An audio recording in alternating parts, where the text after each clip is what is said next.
Dernière partie de notre sujet, ici nous allons centrer notre propos sur les ambitions mondiales du Japon et de la Chine. Premier point, au niveau économique, nous avons affaire avec ces deux pays à deux puissances de rang mondial.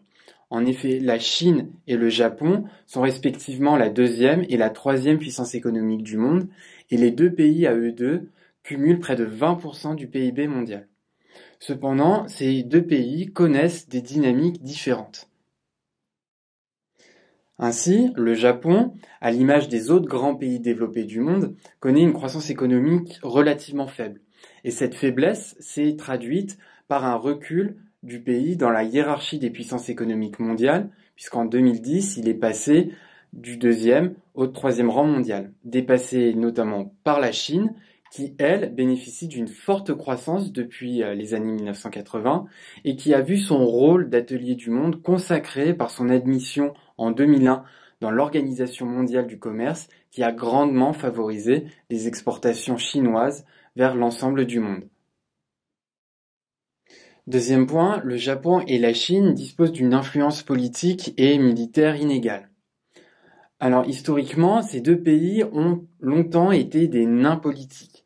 Pour le Japon, ceci est lié à l'occupation militaire du pays par les États-Unis à la suite de la capitulation du Japon lors de la Seconde Guerre mondiale. En effet, les États-Unis ont imposé la création de nombreuses bases militaires au Japon et ils ont imposé une constitution dans laquelle le Japon renonçait officiellement à la guerre. Les termes de cette constitution ont longtemps empêché le Japon de déployer une véritable diplomatie à l'échelle internationale. Mais ce principe a récemment été remis en cause, notamment en 2007 avec la création d'un ministère de la Défense qui permet notamment au Japon de participer à de grandes opérations et de grandes coalitions internationales, comme par exemple en Irak. Quant à la Chine, après le repli de la période maoïste, elle développe, depuis le milieu des années 1970, toutes les bases d'une grande puissance.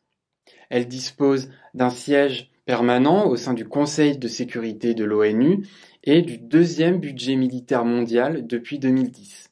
Avec l'ampleur de ses investissements directs à l'étranger, ceci lui permet d'exercer une influence majeure en Asie et dans certains pays émergents, comme notamment en Afrique subsaharienne. Dernier point, le Japon et la Chine cherchent à construire progressivement un soft power. Pour la Chine, il lui faut surmonter le handicap d'un régime politique perçu comme autoritaire. En effet, le système du parti unique, le non-respect des droits de l'homme ou encore le traitement de certaines questions, comme la question du Tibet, ternissent son image à l'international.